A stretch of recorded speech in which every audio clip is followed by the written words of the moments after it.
Apa, Bang?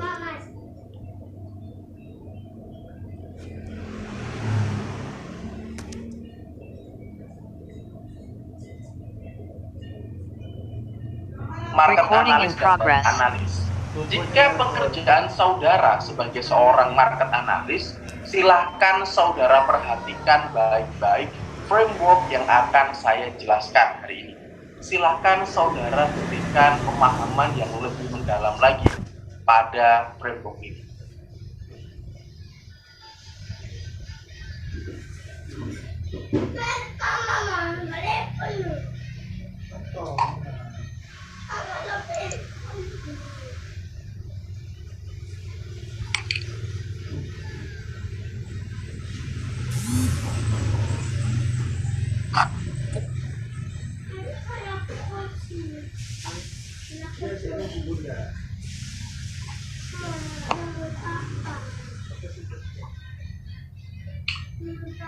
Baik, rekan-rekan semuanya, silakan saudara perhatikan baik-baik framework yang akan saudara lihat saat ini. Oke, jika saudara ingin menjual just for saudara jualan, Anda beli di produsen itu belinya 5.000, saudara jual ke customer harganya 8.000, Anda kemudian profitnya 3.000 just in, Anda nggak usah kuliah. Anda nggak usah memasuki kelas operasi riset bisnis. Saya yakin sebagai kemampuan Anda yang Anda miliki dengan lingkungan yang tepat, saya yakin Anda tidak perlu ambil perkuliahan operasi riset bisnis. Cukup dengan kemampuan Anda sendiri belajar di market, Anda pasti bisa. Anda mempelajari framework ini terkait market analis adalah agar Anda bisa melakukan skill up atau pengembangan bisnis secara masif. Bagaimana sih rahasia beberapa perusahaan-perusahaan besar ketika mereka melakukan skill up? Misalnya gini, teman-teman semuanya. Saudara punya jualan jilbab. Oke, kalau saudara jualan sendiri, saudara untungnya 5.000. Saudara punya 10 sales, untungnya Anda 50.000. Dengan Anda mengajari 10 sales dengan kemampuan yang sama, produknya Anda supply ke mereka, otomatis penjualan Anda meningkat sampai 10 kali lipat. Inilah bagaimana seninya Anda berjualan. Ingat rekan-rekan semuanya, orang kerja itu intinya cuma satu. Bagaimana kita bisa dapat profit atau cuan. Just it itu aja. Mau setinggi apapun pendidikan kalian, mau sebanyak apapun gelar kalian, intinya ketika kalian berbisnis, ketika kalian mencari uang, yang saudara inginkan dan keinginan seluruh umat manusia, majority 90% adalah mendapatkan profit. Tetapi ada tanda tanya besar di sana. Caranya seperti apa? Agar kita bisa mendapatkan keuntungan dengan sebanyak-banyaknya, dengan waktu yang sesingkat-singkatnya, dengan biaya yang sedikit mungkin. Ingat, itu adalah prinsip yang akan kita buat ketika saudara melakukan operasi riset bisnis. Apa sih saudara alasannya menganalisis pasar? Apa sih fungsinya saudara melakukan analisis-analisis terkait dengan beberapa pergerakan customer, pergerakan pasar? Fungsinya kenapa sih kita baca Google Trend? Agar kita dapat melakukan stok. Saudara bisa lihat misalnya lidah kucing. Lidah kucing jika saudara lihat di Google Trend selama 5 tahun terakhir, dia permintaannya hanya meningkat ketika memasuki momen-momen hari raya saja, khususnya entah itu hari raya Idul Fitri maupun hari raya Natal, di mana banyak sekali kue di sana. Saudara bisa lihat di sana, itu adalah salah satu bukti bahwa bagaimana saudara nantinya bisa memperhatikan dengan lebih jelas lagi prosesnya. Oke, itu terkait stok. Kemudian permintaannya seperti apa, banyak seperti apa sih? Kemudian customernya dari mana saja? Oke, saudara sudah dapat gambaran itu dari Google Trend. Secara organik, apakah orang-orang sedang search produk itu atau tidak? Saudara sudah lihat produknya, saudara sudah lihat apakah ini sudah dicari atau tidak. Yang kedua adalah saudara sudah mulai membuat strategi untuk penetrasi marketnya. Sehingga saudara harus punya sebuah framework. Oke? Apapun, ketika saudara penetrasi pasar, Anda harus mampu membuat disruptive innovation. Disruptive innovation itu apa?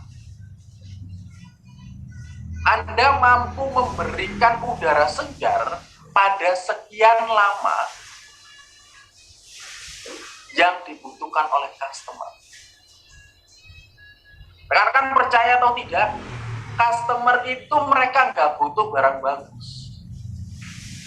Mereka tahu kalau yang saya beli harga tas sekolah harga 20-30 ribu. Saya nggak akan terlalu berekspektasi tinggi dengan membandingkan tas sekolah harganya 350 ribu. Non-set. Saya ya ini pasti mungkin hanya bisa dipakai mungkin 2 minggu, 3 minggu, 4 minggu. Ya mungkin bukan untuk kegiatan kita sehari-hari, just untuk keluar sekali waktu saja. Customer tahu akan itu. Sehingga ketika Anda penetrasi pertama dulu, Anda harus menggrab atensi mereka. Salah satu teknik ini adalah teknik yang digunakan oleh beberapa selebgram, beberapa YouTuber. Ini juga salah satu teknik yang digunakan oleh beberapa perusahaan-perusahaan besar. Ketika produk-produknya sudah mulai turun, ketika produk-produknya seperti peminat, dia memberikan banyak bonus. Seperti hadiah umroh, kemudian hadiah jutaan rupiah, dan lain sebagainya. Agar orang-orang merasa value yang mereka berikan, value yang mereka keluarkan akan sangat jauh dengan value profit yang mereka dapatkan. Ketika saudara mendesain sebuah bisnis, mengoperasikan sebuah bisnis, pertama kali, posisikan bisnis Anda sebagai suatu kemudahan bagi customer. Pak, apakah startup itu dapat uang, dapat untung? No, for the first. Mereka nggak akan dapat untung dulu pertama kali. Karena mereka sedang menggaet hati customer mereka untuk rame-rame belanja di tempat mereka. Seperti Shopee banyak diskon, kemudian Tokopedia, gratis ongkir, dan lain sebagainya. Mereka sedang bakar uang. Untuk apa? Untuk para customer berada di lokasi mereka, sehingga mereka hanya membeli di platform tersebut. Banyak caranya, banyak pemahamannya. Sehingga ketika mereka menawarkan, contohnya, jika saudara cari di internet, ada orang beli MacBook seharga 54 juta. Setahu saya 54 juta di Jakarta. Dianterin sama Gojek, Gojeknya lari bawa kabur motornya. Bawa kabur laptopnya. Sama Tokopedia, setelah dilakukan tim investigasi, dikembalikanlah uangnya sebesar 54 juta tadi. Cash, fresh money. Ini adalah salah satu garansi ketika orang beli di Tokopedia. Wah, ini nih salah satu garansi yang ditunggu-tunggu sama customer. Ketika saudara create sebuah aktivitas, sebuah bisnis, pertama kali saudara pemikirannya jangan cuan. Kalau saudara ingin cuannya banyak, saudara harus melakukan salah satu teknik. Saudara harus melakukan sebuah strategi agar banyak orang-orang yang tertarik pada produk Anda untuk datang. Oke. Dan orang-orang ini yang tertarik dengan produk Anda hanya spesifik pada market tertentu saja. Salah satu kebodohan ya daripada seorang pebisnis online. Dia pasti akan mempromosikan bisnisnya di seluruh marketplace, di seluruh grup-grup Facebook. Entah itu grup alumni apapun, dia jual di sana. Padahal kalau saudara memang benar-benar jual seperti itu, saudara harus mengidentifikasi pasarnya dengan lebih spesifik. Contoh nih, saya mau jualan jilbab ya, saudara masuk ke grup arisan, saudara masuk ke perkumpulan wanita, saudara masuk perkumpulan pengajian Jawa Timur dan lain sebagainya, di mana itu spesifik dengan orang-orang pemakai jilbab. Sehingga pertama kali ketika Anda buat bisnis, based on your business, market yang Anda lihat adalah kira-kira nih market saya sebagai seorang market analis, kira-kira yang dibutuhkan oleh market ya, saya bukan customer, market di bidang ini, misalnya di jilbab itu yang dibutuhkan apa sih? Apa jilbab murah? Jilbabnya nggak harus tebel, tapi yang penting bentuknya jilbab aja. Atau seperti apa? Silahkan saudara baca sendiri. Silahkan saudara baca sendiri pasar dan peluangnya seperti apa. Yang kedua, sustaining innovation. Kalau customernya sudah beli produk Anda, sudah banyak produk Anda, silahkan Anda bisa membuat produk-produk kelas premium.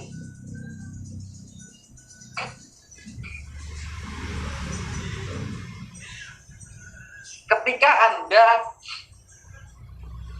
tidak punya produk murah, otomatis Anda tidak bisa mendisrupsi pasar, rekan semuanya. Pak, tapi saya memposisikan produk saya sebagai produk yang mahal. Oke. Tetapi Anda juga jangan lupa, produk-produk murah ini untuk menarik leads, untuk menarik masyarakat, untuk melihat siapa sih Anda, produk ini apa, itu ada sebuah cost yang harus Anda keluarkan. Setelah mereka tahu siapa Anda, perusahaan Anda bergerak apa, baru Anda menawarkan pelayanan-pelayanan yang eksklusif. Setelah mereka percaya pada Anda, silahkan Anda melakukan efisiensi, inovasi. Tetapi yang paling riskan adalah ketika Anda melakukan efisiensi inovasi. Ini adalah sesuatu hal yang pasti. Oke? Jadi ketika saudara melakukan apapun, jangan lupa baca dulu kebutuhan pasar seperti apa. Silakan saudara buat seperti ini, seperti yang saya jelaskan. Silakan saya berikan waktu 1 menit.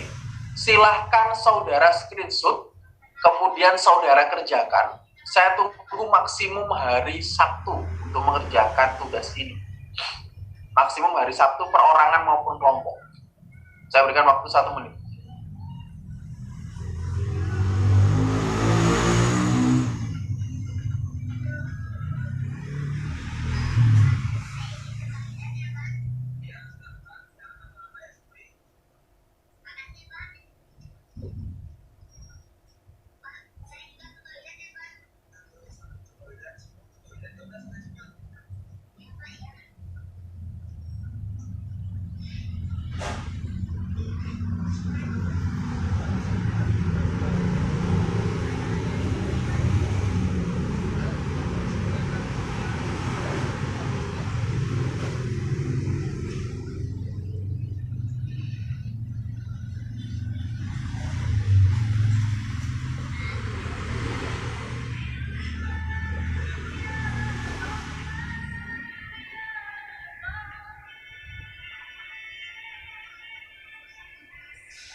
Oke?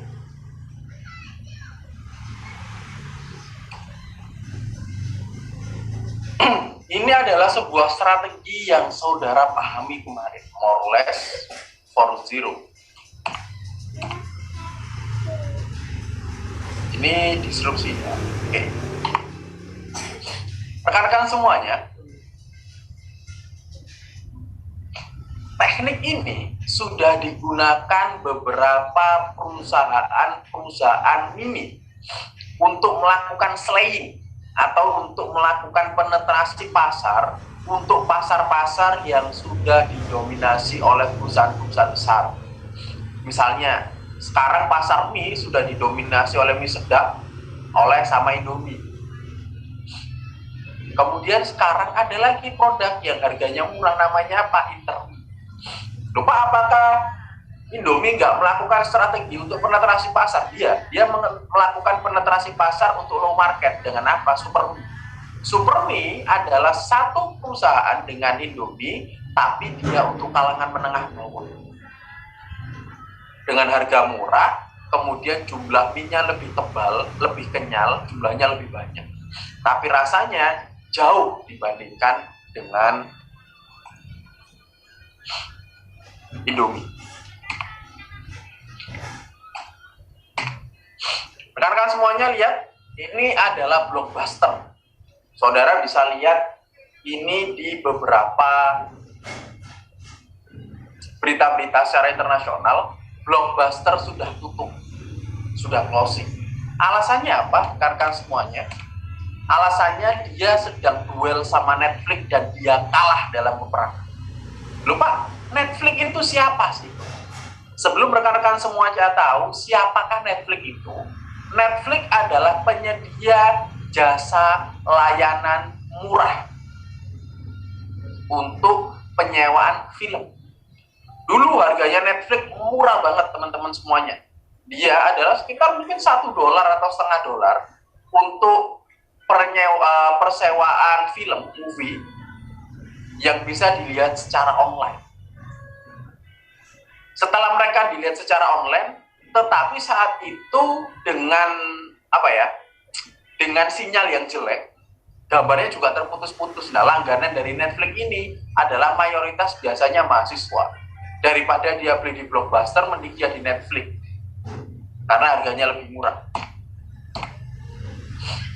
Blockbuster itu ditemukan 1985, Netflix itu 1997. Oke. Setelah 1995 sampai perjalanan 1994, valuasinya naik menjadi 8,4 miliar dolar. Pada tahun 2000, nah sejak proses penemuannya Blockbuster ini sampai Netflix ditemukan, sampai sekitar tahun 2000-an, Netflix sempat mau menjual perusahaannya ini ke Blockbuster. Blockbusternya nggak mau, karena dipikir saat itu nggak penting lah, saya masih menguasai pasar kok. Akhirnya mereka tetap berkecimpung pada customer yang bayarnya murah, teman. Setelah mereka fokus pada customer yang biayanya murah, mereka melakukan penjualannya naik dibandingkan Blockbuster yang harganya cukup mahal, harus pakai DVD, sedangkan Netflix mereka bisa diakses via gadget, mereka bisa diakses via komputer dengan buffering. Lebih mudah, harganya lebih murah, dengan mereka bisa melihat banyak sekali movie. Ini adalah gambaran valuasinya. Ketika tahun 2000, valuasi Blockbuster dari 8,4 miliar turun jadi 2000 dengan 50 juta miliar. Valuasinya sekitar 50 juta miliar. 50 juta dolar. Kemudian terus turun. Jadi 8,4 miliar turun valuasinya 50 juta dolar, kemudian turun lagi valuasinya menjadi 24 juta dolar pada tahun 2010. Kemudian dia turun. Netflix yang tahun 2000 sampai tahun 2020, 20 tahun bekerja, dia melakukan penetrasinya adalah dia melakukan peningkatan penjualan sampai valuasinya 203 miliar dolar. Itu Netflix. Apa sih pelajaran yang bisa kita ambil dari Blockbuster dan Netflix ini? Rekan-rekan semuanya, ketika Anda melihat pasar, ketika Anda menganalisis pasar, jangan lupa harga murah selalu nomor satu di benak Anda. Kalau Anda nih semuanya Anda, kalau Anda mau memposisikan produk Anda, kita bicara produk ya, sebagai sebuah barang tersier, otomatis Anda membutuhkan endorser yang mampu mengangkat produk Anda setara dengan produk tersier Anda. Misalnya seperti apa? Misalnya Garuda, gandeng Raj Entertainment, Raffi Ahmad kan, untuk meningkatkan valuasinya dia, lambangnya diletakkan di logo Garuda dan lain sebagainya. Ini untuk meningkatkan produk mereka, untuk memposisikan bahwa Garuda ini harganya mahal dan lain sebagainya. Garuda ini untuk kehidupan eksklusif seperti Raffi Ahmad dan lain sebagainya. Ini adalah salah satu tekniknya, dan keluar modalnya juga nggak sedikit. Tetapi ketika Anda seorang yang penetrasi pasar pertama kali, Anda ingin menjadi pemain pasar yang diperhitungkan, first strategy for you adalah dengan melakukan permainan harga. Ingat, ketika Anda masuk di dunia digital, hanya ada 3 pemain di sana. Hanya ada produsen, reseller atau dropshipper, dan yang ketiga customer. Hanya 3 ini. Nggak ada agen, nggak ada retailer, nggak ada tengkulak. Di sana nggak ada. Karena harganya akan jauh sangat berbeda. Anda akan kalah dengan produsen yang jualan, Anda akan kalah dengan reseller yang jualan. Semuanya punya sistemnya masing-masing. Anda sedang menganalisis proses pasar. Inilah salah satu progres Anda ketika Anda menganalisis Netflix.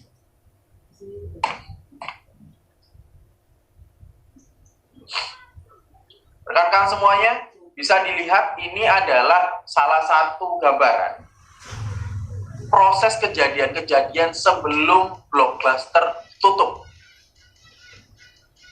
1985 Blockbuster ditemukan oleh David Koch. 1997 Netflix ditemukan oleh Reed Hastings. Introducing mail order DVD subscription service, jadi dia DVD-nya dikirimkan via surat. Jadi di saat Blockbuster ini ditemukan, dia itu Blockbuster hanya ada di beberapa kota-kota besar. Tetapi di pedesaan tidak bisa menjangkau pedesaan-pedesaan yang lebih kecil. Nah, gap inilah customer yang tidak bisa dijangkau oleh Blockbuster, inilah yang dibaca oleh Netflix. Jadi dia juga melakukan persewaan DVD, tetapi persewaan DVD-nya nggak harus datang ke Blockbusternya, karena kan jarak antara satu desa ke kota kan jauh banget tuh. Nah, maka contohnya saya nih dari Sidoarjo menuju Surabaya kan tentu saja jauh. Daripada makan waktu, dia bisa mendapatkan persewaan DVD-nya kirim via pos. Nah, jadi dia bisa mengirimkan via pos. Jadi dia pesan DVD apa nih, dia order di webnya, kemudian dikirimkan ke pos. Nah, dia bisa kembalikan juga ke pos via pos juga ke Netflix-nya. Nah, ini peminatnya karena harganya murah, peminatnya banyak banget. Tetapi, nah ini kemudian setelah dilihat kayak gitu tahun 2000-an, Netflix sempat mau, Netflix sempat mau menjual produknya tetapi karena Blockbuster membaca itu, akhirnya dia sudah mulai membuka cabang di berbagai macam gerai. Dia sudah mulai melihat itu, kemudian dia membuat bermacam gerai di pedesaan. Otomatis Netflix kan nggak bisa gerak tuh, karena sudah dibaca strateginya oleh Blockbuster. Akhirnya Netflix mau jual produknya. Nah, sekitar tahun 2004 Blockbuster itu nyampe pada peaknya. Peaknya itu apa? Mereka jadi mendapatkan sekitar 5 billion market value. Jadi sekitar 5 miliar market value-nya. Kemudian mereka masuk di online DVD rental market. 2007 Netflix melaunching streaming video DVD service. Jadi Netflix yang teman-teman semuanya langganan saat ini itu ditemukan tahun 2007. Tahun 2010 Netflix expand secara internasional. Nah, kemudian dia memproduksi film sendiri. Netflix tahun 2018 punya sendiri. Blockbuster dia nggak punya film sendiri, dia hanya menjual filmnya orang lain. Yang kedua, dia tidak mampu dia baru saja masuk ke rental bisnis online. just bisnis online, tetapi dia tidak bisa menjawab dengan harga yang murah, dia tidak mampu menyewakan film dengan harga yang unlimited. Maksudnya, setahu saya dulu Blockbuster itu pilihnya per film, tidak bisa kita subscribe untuk lihat semua film, enggak, tapi setahu saya dulu pilihannya per film. Kalau di Netflix, Anda bayar sekali, Anda bisa lihat semua movie yang ada di Netflix secara free, secara gratis, nggak ada batasan apa-apa. Itu kalau Anda lihat Netflix. Jadi rekan-rekan semuanya, kalau saudara lihat di Blockbuster sama Netflix seperti ini, saudara bisa membaca di sana. Ketika saudara lihat Blockbuster dan Netflix, saudara bisa membaca bahwa pasar, customer, kalau Anda ingin memenangkan pasar, Anda ingin dapat market yang banyak, Anda pertama kali harus menemukan dulu apa sih yang diingin konsumen. Anda harus analisa kompetitor dulu. Kompetitor apa sih yang belum bisa dijangkau oleh kompetitor kita? Siapa saja sih kompetitor kita? Apa sih layanan yang belum kita rasakan, yang bisa kita handle? Itu yang rekan-rekan semuanya berikan. Inilah kejadian di Blockbuster. Netflix itu siapa sih? Netflix itu hanya perusahaan kecil, rekan-rekan semuanya. Perusahaan kecil yang dia hanya menyewakan DVD via pos, kemudian dia sudah beberapa kali tumbang, kemudian pada satu titik tertentu dia langsung bisa melonjak dengan drastis. Itu adalah Netflix.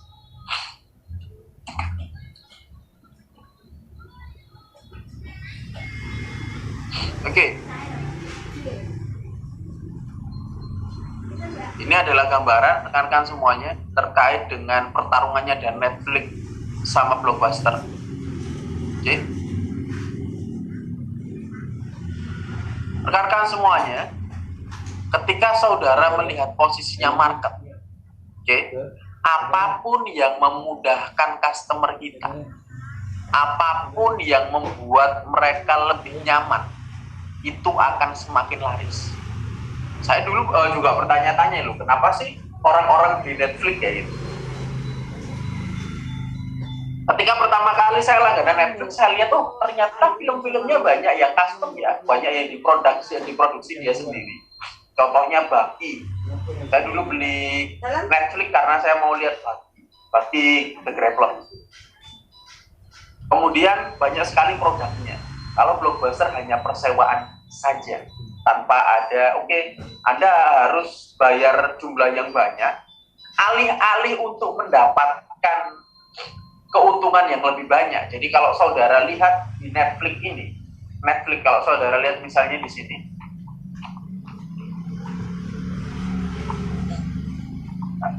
yang Netflix lakukan adalah melakukan disruptive innovation.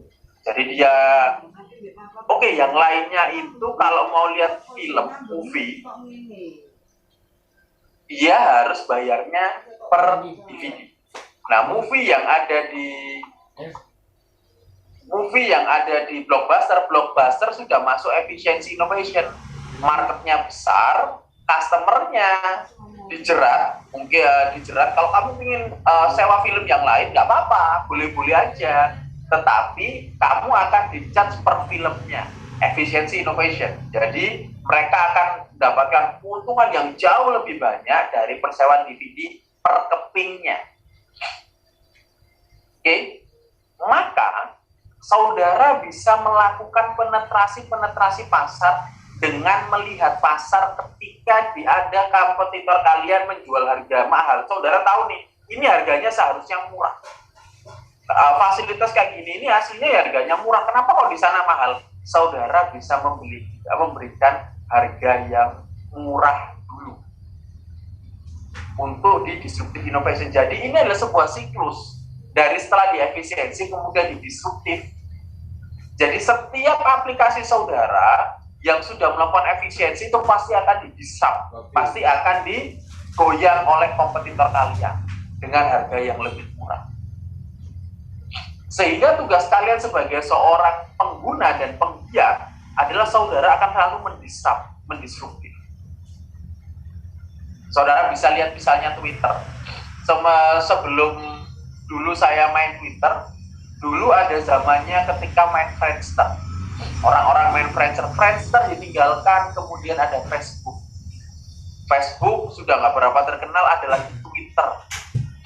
Ada di sana ada selebgram bara banyak dan lain sebagainya, endorser 30-20 juta. Sekarang Twitter ditinggalkan, pindah ke Twitter. Jika Anda seorang konten kreator yang sudah mendapatkan puluhan miliar dan lain sebagainya, oke, uang Anda lama-kelamaan juga akan habis. Tetapi Anda juga harus lihat, customer ini nanti larinya kemana sih? Dari mulai Twitter, dari mulai YouTube, semua platform-platform itu memang berbasiskan untuk konten kreator. Tetapi kontennya juga punya spesifikasi yang berbeda. Antara saudara main Twitter, antara saudara main YouTube, antara saudara main Facebook, atau Anda mau main sport atau podcast. Mereka punya spesifikasi sendiri-sendiri. Sama ketika Anda melakukan tes, yang dilakukan oleh Netflix adalah dia sedang mendisrupsi efisiensi innovation yang dilakukan oleh Blockbuster ini, yang dieksekusi sama Netflix. Setelah orang-orang pilih dia karena harganya murah, lebih murah, entah itu filmnya jelek atau enggak, tetapi harganya murah, banyak orang dia baru dia meningkatkan servisnya dengan memperbaiki jaringannya dia. Oke, kalau Anda kepilih jaringannya lebih mulus lagi, nambah deh $1. Ini akan gambarnya lebih bagus. Ada beberapa film-film custom, misalnya Squid Game cuma bisa Anda temukan di Netflix, nggak ada di jaringan lain. WeTV nggak ada temukan di sana, dia hanya ditemukan di Netflix. My Lecturer, My Husband, film antara Reza Rahardian dan Prilly Latuconsina, hanya saudara temukan di WeTV, nggak akan saudara temukan di tempat lain. Ini adalah sustaining innovation. Setelah saudara men-charge harga yang sebelumnya murah, nih ada nih fasilitas, mau nggak ikut? Nggak beda jauh kok, tapi pelayanannya lebih baik. Oke, mereka setelah dapat itu, nah kemudian saudara bisa mengendalikan di sana dengan berbagai macam biaya-biaya yang harga barangnya seharusnya mahal, tapi saudara dengan jual jauh lebih mahal. Ini adalah teknik Anda untuk menggerakkan pasar. Tetapi sebuah strategi pasti akan usang nantinya. Sebuah bisnis itu pasti akan usang. Walaupun bisnis Anda mungkin untungannya akan berjuta-juta dolar, tetapi di sana Anda tetap butuh untuk memperbarui strategi Anda. Terus-menerus yang Anda lakukan.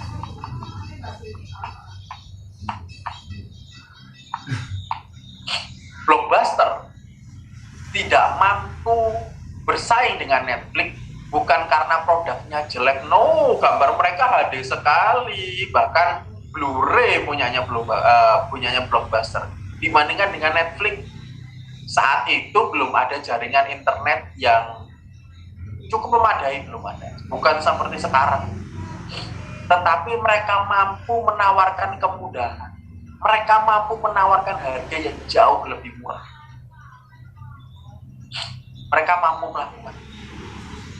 Lupa, tapi contohnya seperti Apple dan Android. Kenapa Apple tetap bisa punya pangsa pasarnya sendiri, Android punya pangsanya pasarnya sendiri? Ya, mereka memang punya pangsa pasarnya sendiri.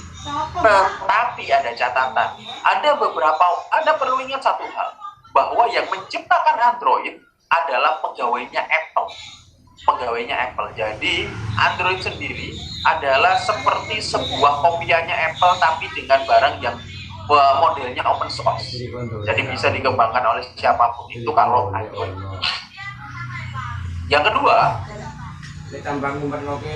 Apple dia akan mempermudah Anda dengan beberapa fasilitas-fasilitas yang tidak akan Anda dapatkan pada produk-produk di Android. Entah kameranya, entah keamanannya, pasti jauh lebih aman menggunakan produk-produknya Apple daripada dengan Android. Dengan beberapa sistem-sistem yang mungkin tidak bisa Anda tolerir. Selama Anda mampu menjawab sesuatu yang dibutuhkan oleh customer tanpa menggoyang kompetitor kalian, kalian pasti bisa tetap bertahan. Tetapi jika apa yang saudara strateginya lakukan didisrupsi oleh kompetitor kalian, ini pasti ada apa namanya, ada persinggungan. Saudara harus pelan-pelan melihat di sana. Inilah yang terjadi pada Netflix dan Blockbuster. Okay.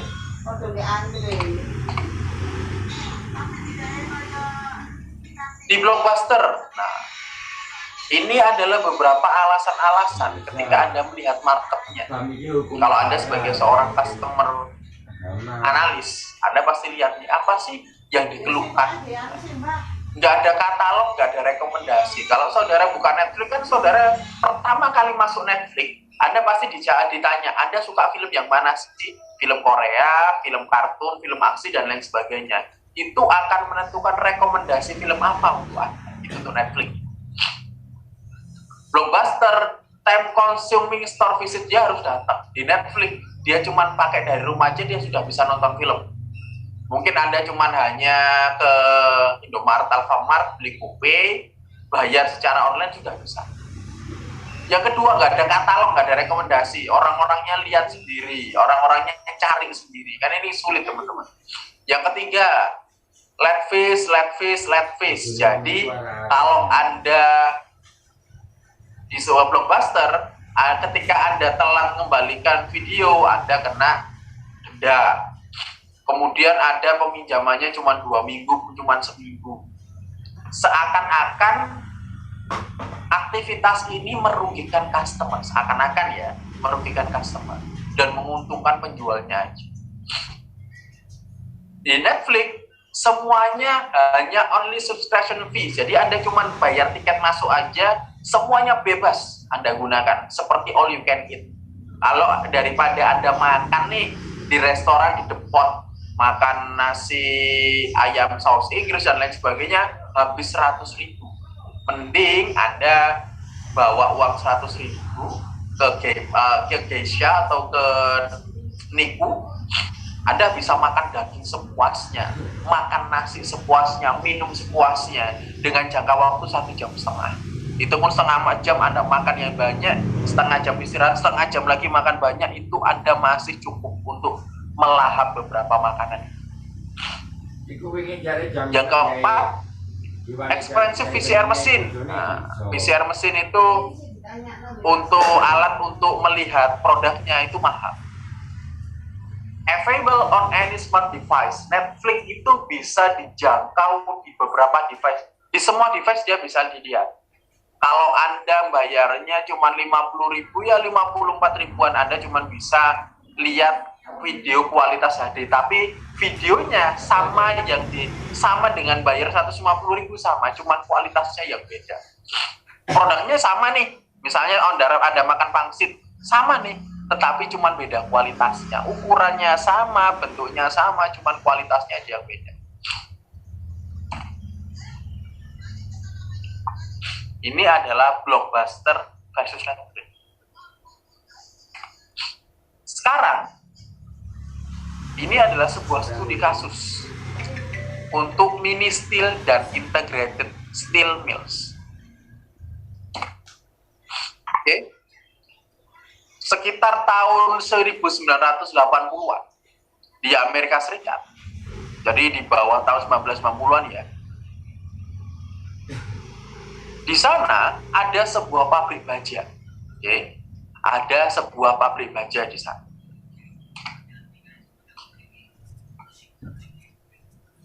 Ada sebuah pabrik baja yang menjual jadi semua pabrik baja itu punya namanya sheet steel, structural steel, angle iron bars, sama rebar. Jadi ada yang, kalau rekan-rekan semuanya lihat beton itu ada beton yang besar, beton yang kecil, kemudian beton yang sangat kecil. Nah, ini adalah beton-betonnya. Kemudian ini yang disebut dengan integrated mills. Jadi itu adalah perusahaan besi baja yang memproduksi baja yang besar. Itu harganya sekitar, anggap saja besi baja yang besar harganya sekitar 500.000 per biji. Iya sih, bunda sih. Untuk sheet steel. Struktural steel 400.000, anggap aja 500, 400, 300 sama 200 untuk yang rebar. Kemudian ada muncul mini mills. Nah, mini mills ini adalah sebuah perusahaan produksi baja rumahan. Jadi produksi baja skalanya kecil dengan teknik yang lebih cepat, dengan bahan yang lebih murah, yang hanya mampu memproduksi satu tipe baja saja dengan harga sekitar 50% lebih murah dari produk yang ada di pasaran. Tetapi ada tapinya, kualitasnya jauh lebih jelek dari produk yang beredar di pasar. Oke, rekan-rekan semuanya, sekarang saya mau tanya buat teman-teman semuanya. Kira-kira nih, ketika integrated mills, dia punya seluruh produknya, baik sheet steel, structural steel, angle iron bar, sama rebar, ini semuanya adalah produk-produknya dia dengan kualitas top A. Sedangkan untuk mini mills, dia itu memiliki kualitas top D. Bedanya 4 kualitas. Jadi bagus banget sama ya nggak terlalu bagus lah. Barang-barang KW. Nah, menurut kalian, pertanyaannya simpel. Apakah mini mills bisa menang terhadap integrated mills? Setelah saya jelaskan Blockbuster sama Netflix, silakan saudara masukkan di kolom chat dengan menyebutkan nama dan NIM saudara. Apakah mini mills akan menang ataukah integrated mills yang menang? Silakan saudara jelaskan pada kolom chat. Saya tunggu sekitar 5 menit. Silakan masukkan nama dan NIM saudara. Pilih salah satu, apakah yang menang mini mills atau integrated mills. Pilih, silahkan saudara masukkan, kemudian silahkan saudara jelaskan alasannya. Kenapa mini mills bisa menang, kenapa integrated mills bisa menang. Karena yang dibuat oleh integrated mills itu ada 4 produk. Masing-masing produknya menguasai pasar, besar semua. Dan integrated mills ini bukan satu pabrik ya, itu banyak pabrik, banyak industri yang memproduksi bahan, produksi produk dengan kualitas paling baik di harga 4 ini, dan harganya memang mahal. Ada mini mills, produk industri rumahan, memproduksi sheet steel, harga yang paling mahal, tetapi dengan biaya yang lebih murah, dijual di pasaran 50% lebih murah, tapi kualitasnya jauh lebih jelek, tapi harganya lebih murah. Apakah ini bisa mengalahkan integrated steel mills yang harganya lebih mahal, kualitasnya lebih baik, dan dia pertama kali masuk di pasar, belum ada mini mills? Silahkan jelaskan logika berpikir kalian dan masukkan di kolom chat. Silakan saudara lengkapi dengan nama dan NIM. Nama, NIM, pilihan, alasan.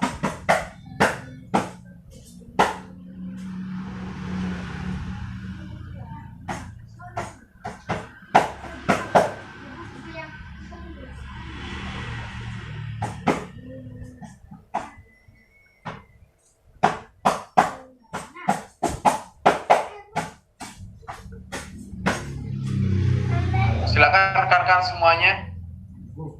Saya tunggu waktu 5 menit ya. Itu siapa tadi?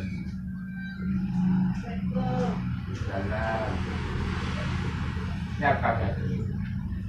Ada, betul tidak Pak? Tantangi. Oh, ada bunda. Nanti enten disampaikan ini juga, tapi sudah sekarang. Oh, Tapi alhamdulillah. gendengnya buat enten. Dah, oke. Itu di gendeng.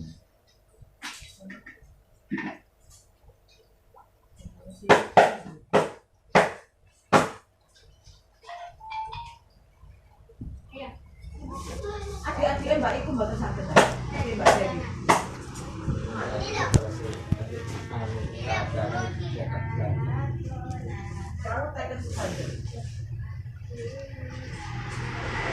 Nyerang deh. Dekat sekali.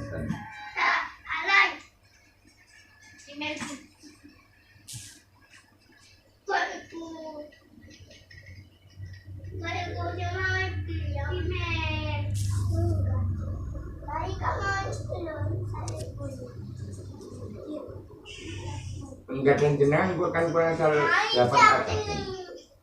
Oh, coba baik. Langsung jadi kena. Ini dia masanin aja bagi. Kamu kurang nggak terima itu.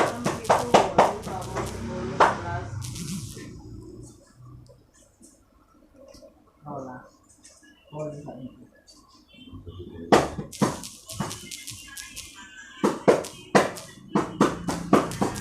Andre ini buatan sakit. Kamu berarti itu masih dia.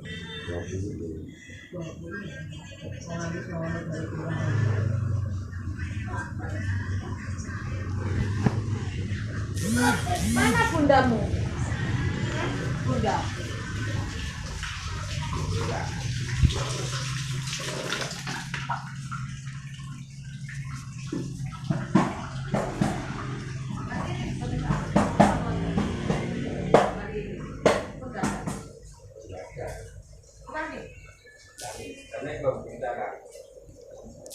Mbak, itu dengan Andre itu apa?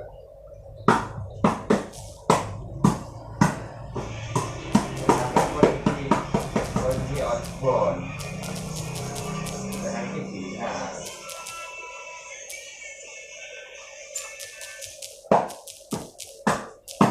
Nah, Juni kemarin 20. 21 jalan. Hah? Oke. Tugas mas, bentar. Ono KTP ini apa? Jadi tak kirim, Mbak. Ini KTP Menteri. Tak coba tak kirim.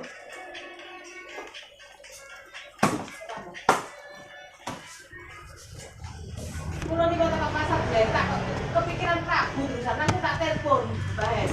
Sampai aku kan balik satunya aku Prabu aku. Ini mas ini. Terus lo telepon apa? Pokoknya dokter nih mas. Atau ketika batu. Jadi Mbak ini bukan error sama.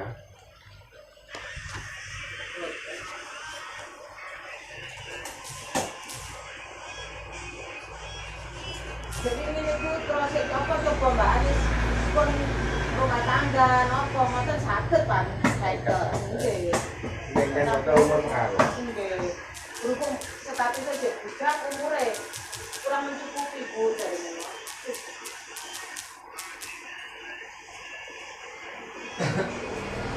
Kalau dari ini ditangani sisi aja. Saya pernah bicara nih dokter itu sampai ada kata dengan Mbak Ani. Kan masih buatan enteng karena kamu itu top up ini. Asli mas.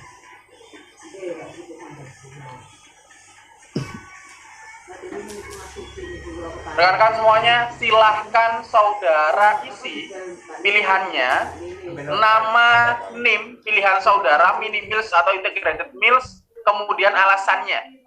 Jika saudara tidak mengisikan jawaban di chat, maka kalau absensinya kosong dan ada tugas dari saya, mohon jangan disalahkan saya. Silahkan saudara tuliskan di chat nama, NIM, pilihan saudara, dan alasannya apa. Silahkan saudara masukkan di kolom chat, saya kurang 3 menit.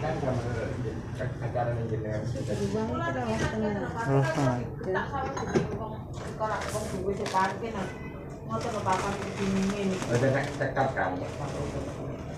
Yang tekap ini. Mbak Sri outbound. Iya. Abon. Jadi kak, lek asli ini kebun kayak aku sampai kontak mati enggak boleh. Makane itu. Kok pengaruhnya nggak ada? Ngomong golekno jeneng iki aku lak bingung aku ya gak nduwe kanca-kanca sama. Aku gak ono tabun. Gak ono, Mbak.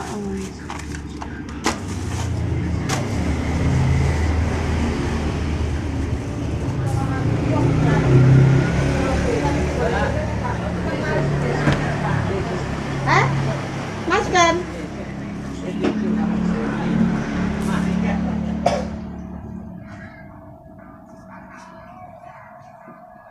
Iki keterkait apa? Kayak bentuk tabungan. Wah, Assalamualaikum. Sama kok gak melok? Loh, water. Mbak Cirebon ya. Dari sini. Pak. Sama ngurusin apa? Niki keterkait buku tabungan iki lho.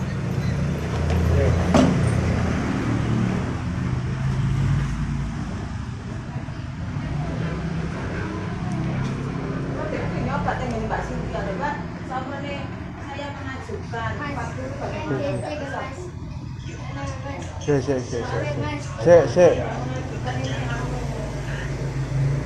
Umurnya kurang, sudah banyak, terus bujang. Seandainya ini Mbak Anis ini umurnya sudah mencukupi ke rumah tangga menurut Pak, mungkin di ACC gitu.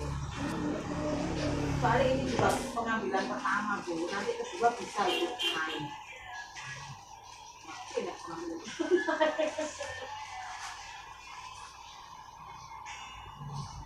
Ini jeneng kono jeneng ini.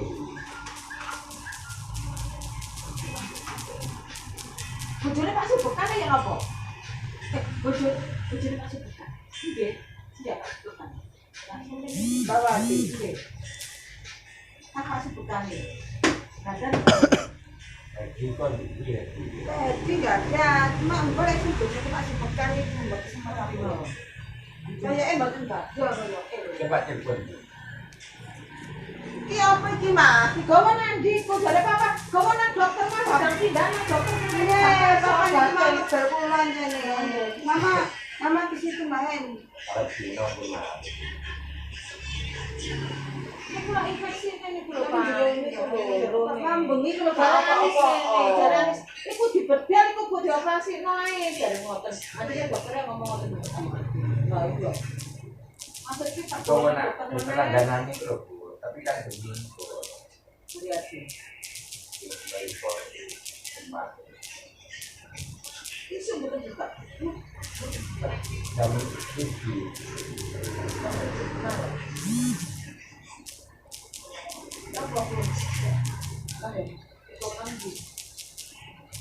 Dan itu bukan jamin kan. Ini kan dia yang besok itu Pak.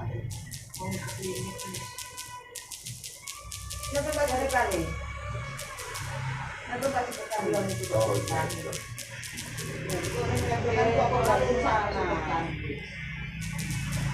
Nanti kok papa nanti kok yang mana dokter tak kono antibiotik sing apik ngecor. Masih kalau tuh nggak aku tuh yo dhewe nek Itu. Iya lah. Pak niki sing gadane jamilan niki kan karo jalan kan tasih ditangletaken. Sing top up niku lho Pak, jamin Mas Jaton. Lah niki wae Mbak Sri kan diburi kula. Dikene madosaken KTP. Mbak menawi gadane bojo sampean enten saged tapak ngambil Pak. Nggih, KTP Mbak Pak. Bukan punya jangan. Mbak Wati juga punya. Kalau Mbak Wati nggak ada tanggungan atas BRI, Pak. Oh, terus Mbak Wati boten. Berarti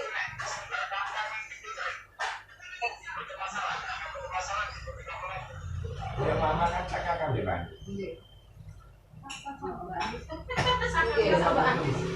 Ada 33 orang yang masih sekitar 30 orang, kurang 3 orang lagi. Kurang 3 orang lagi. Iki ngene. Kan Mas Mbah ono tanggapan ABRI. Nek bojone gak ono, ngetok bojone kena. Karena yang Mbak Ani memang kan satu kakak. Oh, yang ini kalau tangga-tangga nggak sendiri nih Pak. Oh, suami istri. Oh, nggak iso berarti. Oh, nggak iso. Oh, baru sakit Pak. Itu aja. KTP pengirim. KTP pengirim. Cobi mawon Pak KTP ini jenengan kirimaken kok Pak. Nganu jenengan foto akun. KTP Mbak Wati. Nggih. Ngapunten nggih, Pak. Ambil foto ini pas bahan. Oh, kalian fotonya jenengan. Ambil KTP ini juga. Nggih. Tapi ini dicobi di mari akan. Ya apa wis? Anu, saya ngomong sampean dulu. Nggih, Pak, nggih, suwun. Assalamualaikum. Nah ini.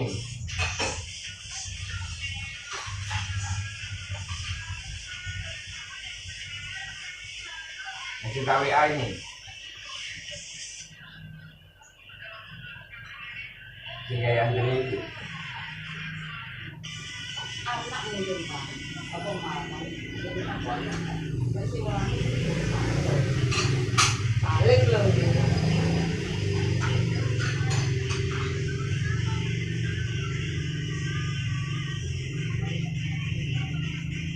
Kita bikin ngorok kaki.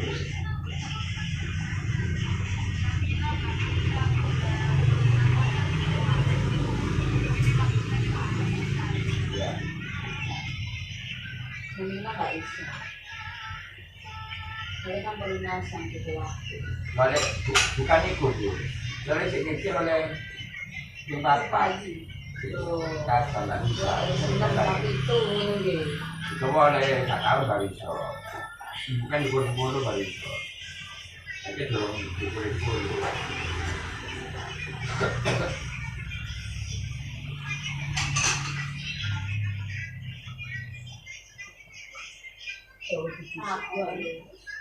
Ayo mereka dulu.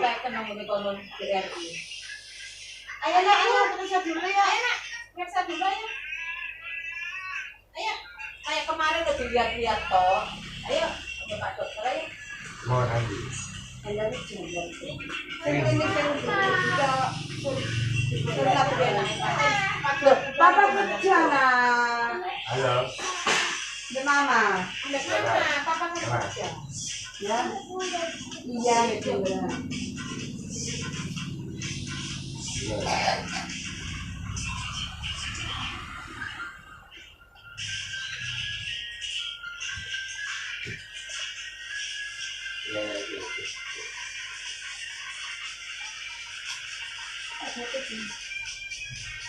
Jangan telepon mas.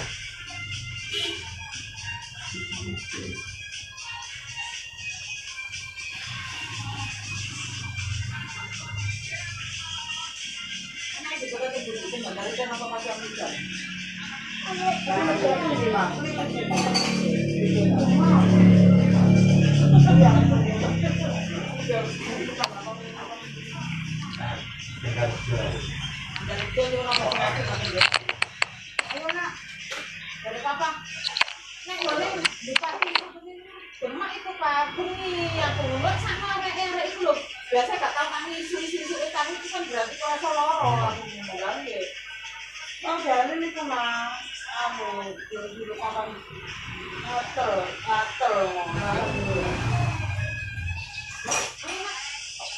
Hai bubu. Mana betul Pak saya doyo ngomong. Hai bubu. Tadi ini namanya apa tadi itu?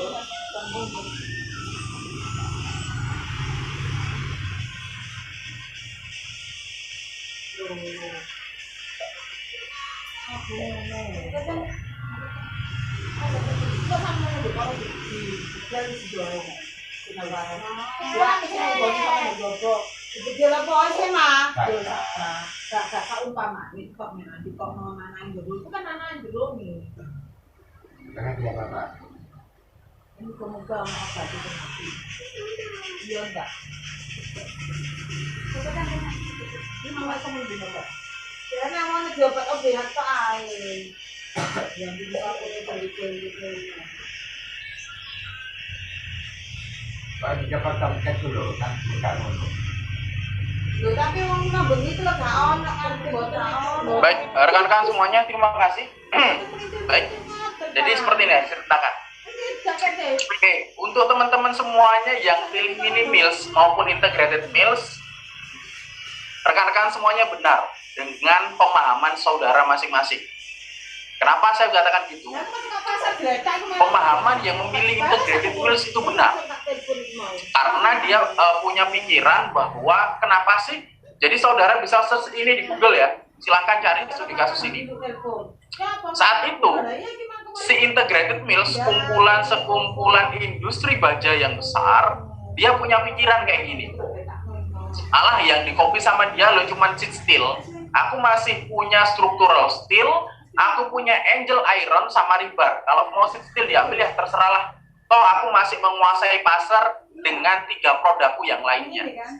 Nah, maka yang terjadi adalah ketika sheet steel ini sudah di copy sama mini mills dengan harga jual yang jauh lebih murah, kualitas yang jauh lebih jelek dari sheet steel yang ada di pasaran, akhirnya harga sheet steel di pasaran dari yang kualitasnya yang harganya 500.000 hanya dijual 200.000.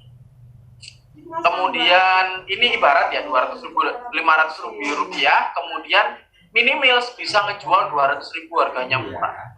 Akhirnya di pasar itu banyak sekali sheet steel yang harganya jauh lebih murah dan kualitasnya jauh lebih jelek, banyak banget. Akhirnya Integrated Mills kalah produk yang harganya mahal di sana. Nah, kalau Integrated Mills-nya kalah yang harganya mahal, berarti di pasar ini kan dipenuhi oleh mini mills. Jadi para mini mills, sehingga para mini mills akan saling bersaing harga. Di sana terjadilah perang harga yang paling murah siapa. Dan ketika orang customer itu beli baja di pasaran, mereka tidak bisa membedakan karena wujudnya hampir sama, bentuknya hampir sama, kualitasnya juga nggak terlalu kelihatan ketika mereka pegang, mereka lihat. Jadi mereka memutuskan ya udahlah, bentuknya juga sama, ukurannya juga sama, warnanya juga sama, nggak ada yang beda. Jadi customer tidak bisa membedakan mana yang kualitasnya asli, mana yang kualitasnya udah lebih buruk, harganya sama saja. Oke, ketika sudah mendapatkan seperti itu, akhirnya bukan pertarungan antara Integrated Mills versus mini mills, tapi antara para mini mills. Para mini mills saling bertarung, mereka akhirnya perang harganya ancur-ancuran untuk sheet steel. Tapi Integrated Mills masih punya structural steel, angel iron, sama rebar. Apa yang dilakukan oleh mini mills? Yang dilakukan oleh mereka adalah sama. Akhirnya mereka melihat mana sih program yang bisa di-copy sama mereka. Akhirnya mereka meng-copy structural steel. Kejadiannya pun juga hampir sama. Ketika mereka melakukan structural steel,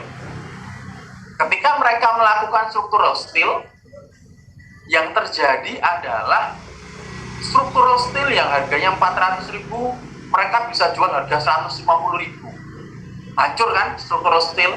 Integrated Mills kalah, dia hanya bisa mainin angel iron dan rebar. Sama kejadiannya, mini mills bertarung, harganya hancur-hancuran. Mini mills ngopi lagi angel iron sampai rebar di kopi. Akhirnya apa rekan-rekan semuanya? Integrated Mills pada tahun 1980-an akhir mereka tutup. Jadi industri Integrated Mills itu tutup, digantikan oleh dengan industri mini mills. Karena mini mills ini mampu memproduksi produk yang harganya jauh lebih murah, kualitasnya jauh lebih jelek, tapi customer nggak bisa bedain.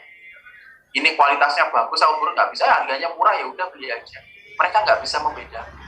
Sama seperti saudara beli celana chinos, celana jeans ya, saudara beli merek Boss atau saudara beli merek Nevada.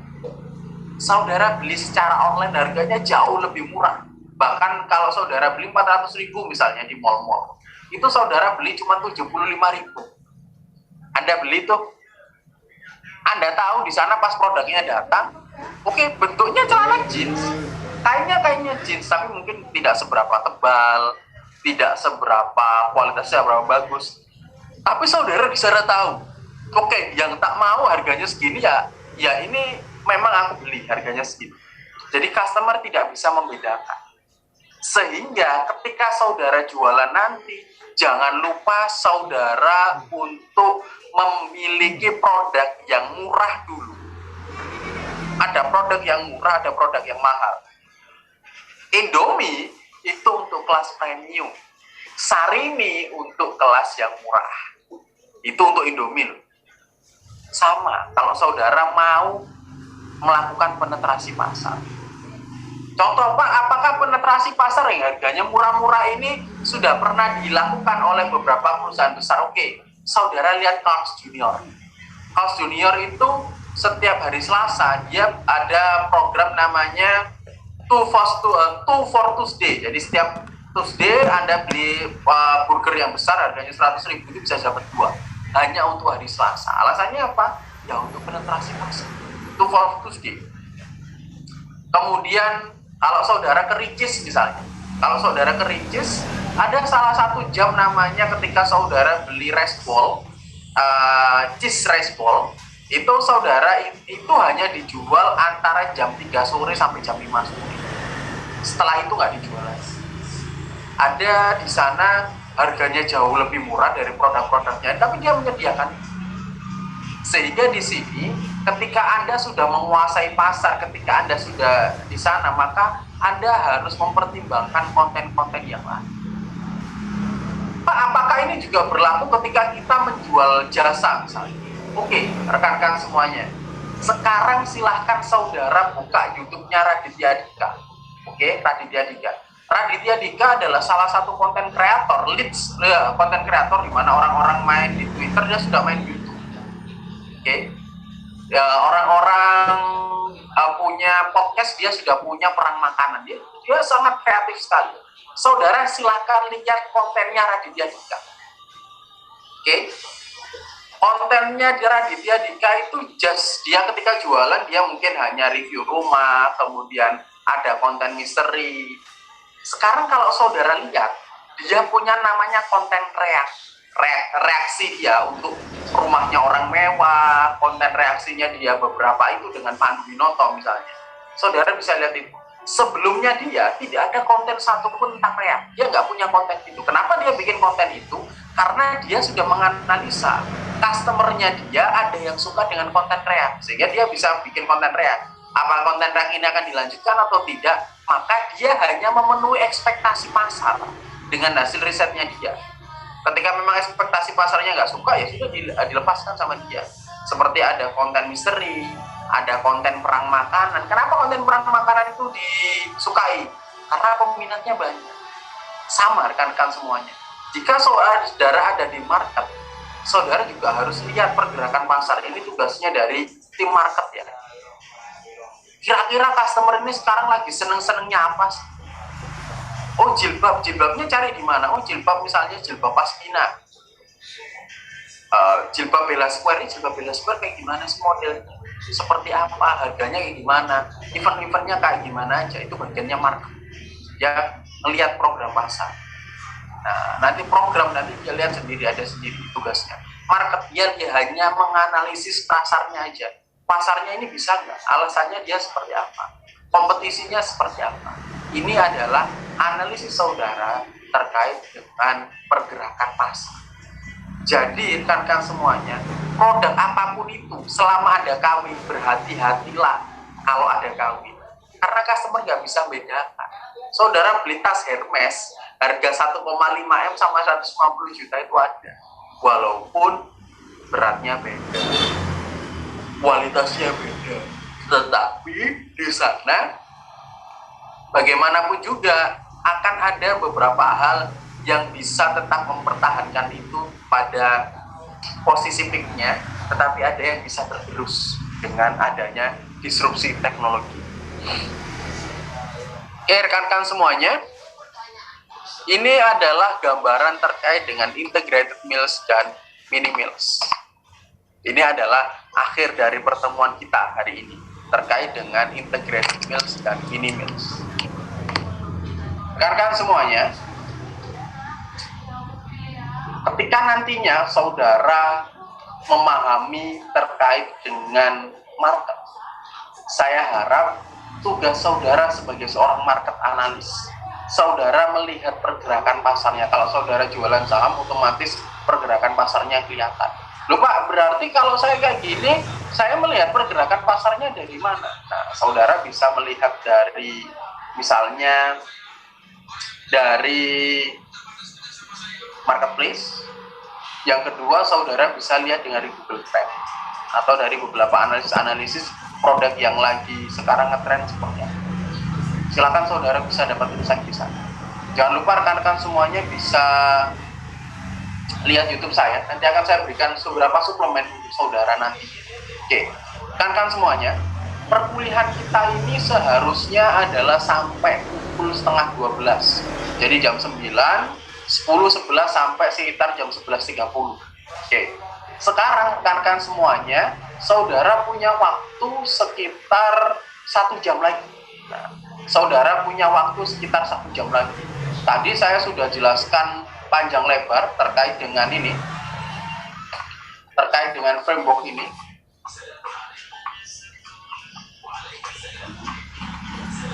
Nah, terkait framework ini ya. Jadi dengan harganya, kemudian dia punya kelebihan disruptive innovation ini dia mau mendisrupt salah satu kelemahan dari kompetitornya dia, atau salah satu fasilitas dari kompetitornya dia yang harganya mahal dibuat murah sama dia, dibuat mudah dijangkau sama dia. Dulu orang naik taksi harganya mahal, sama Gojek didisrupt harganya murah, gampang didisrupsi sama dia. System innovation.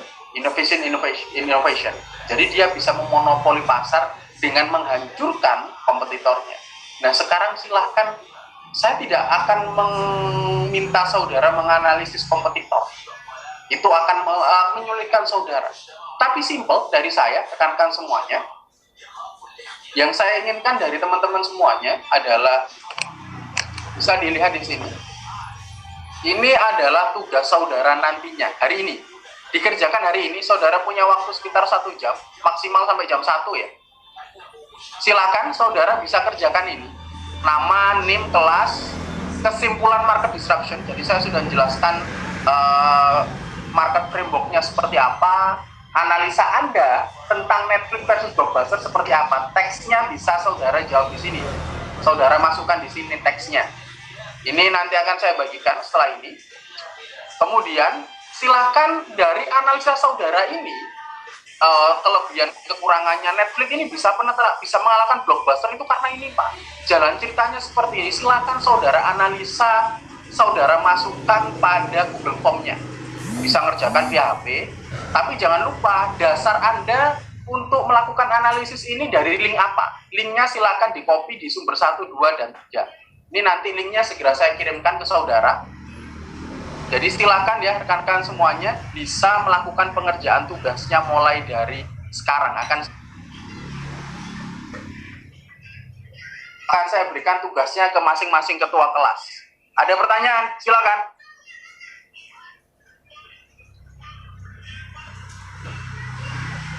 Oke, rekan-rekan semuanya silakan kerjakan tugasnya.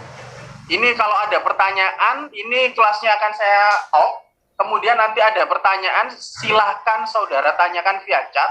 30 menit lagi saya akan memasuki room lagi jika ada pertanyaan. Silahkan saudara kerjakan. Saya tunggu sampai jam 1. Saya tetap akan ada di room. Silahkan saudara tanya via chat jika ada pertanyaan, atau japri saya langsung via WhatsApp. Silahkan saudara kerjakan. Saya beri waktu sekitar 1 jam. Pengumpulannya saya tunggu sampai jam 1.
Ya.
Gak nih. Ini.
Bisa lihat ya.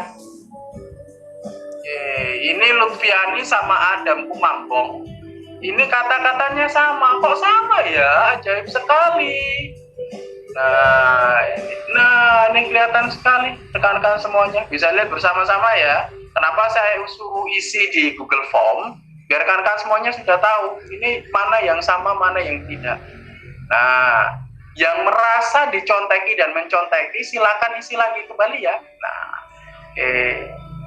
ini analisanya bisa dilihat. Nah, ini yang ngisi bukan saya ya rekan-rekan semuanya. Ini jadi setelah diisi diupdate. Nah, kalau rekan-rekan semuanya saya kasih tugas di Google Form, nggak bisa nyontek karena kalau nyontek kelihatan seperti ini. Oke, di mana kondisi pasar Netflix berani? Oke. Ini analisanya di mana? Ini nggak ada. Upaya mengganggu eksistensi pasar. Oke. Ini jadi yang merasa nyontek rekan-rekan semuanya. Saya tidak sebut namanya. Yang merasa nyontek isinya sama, plek nggak ada beda. Silakan saudara upload ulang, baik yang nyontek maupun dicontekin. Silakan upload ulang. Silakan isi kembali ya.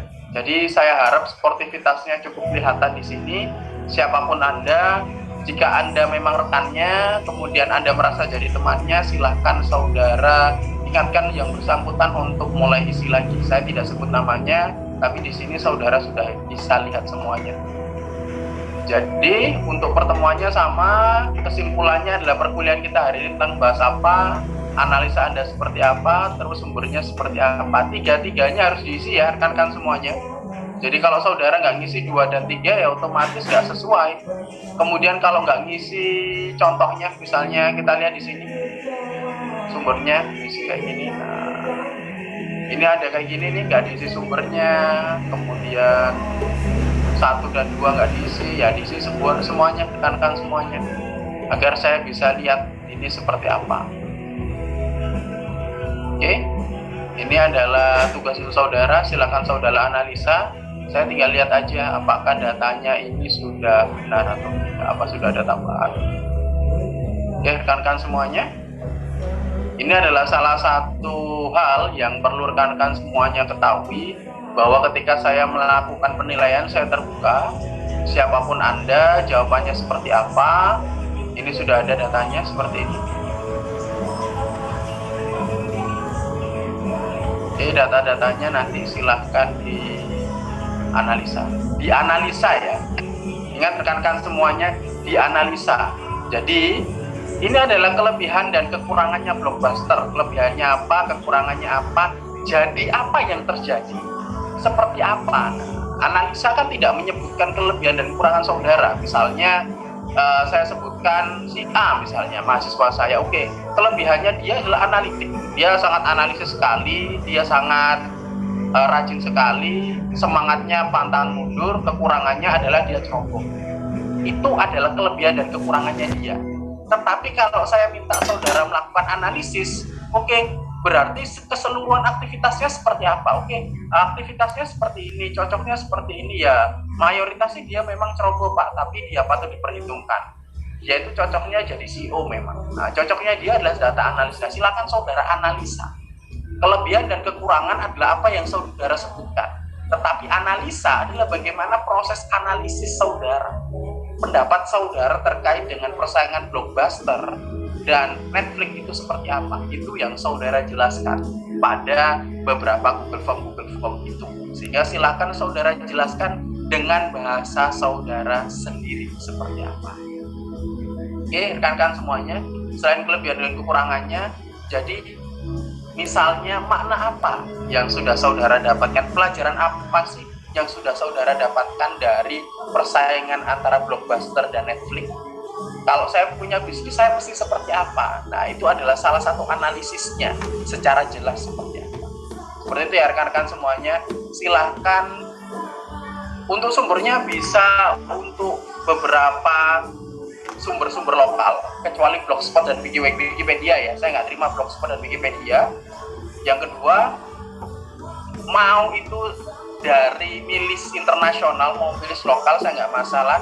Yang saya permasalahkan di sini adalah bagaimana analisis Anda, sehingga Anda bisa memetik suatu strategi bagaimana cara Anda penetrasi market di masa depannya seperti itu. Baik rekan-rekan semuanya, ada yang ditanyakan sebelum saya tutup perkuliahannya? Kurang 23 menit lagi, silakan.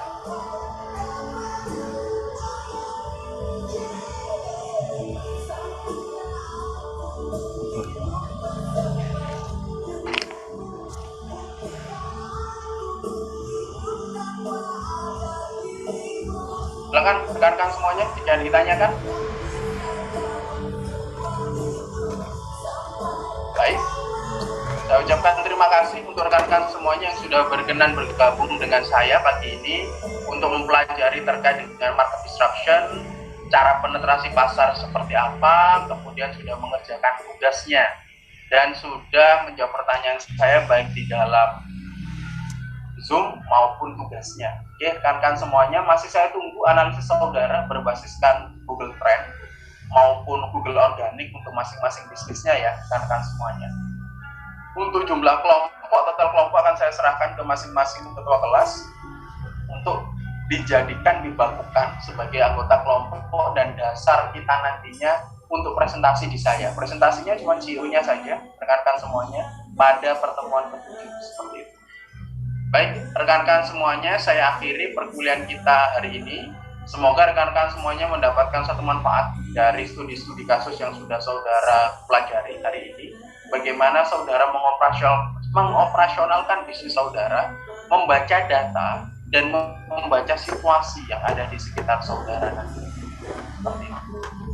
Baik, rekan-rekan semuanya, saya tutup perkuliahan hari ini. Semangat untuk rekan-rekan semuanya. Assalamualaikum warahmatullahi wabarakatuh. Salam sejahtera untuk kita semua. Waalaikumsalam warahmatullahi wabarakatuh. Waalaikumsalam.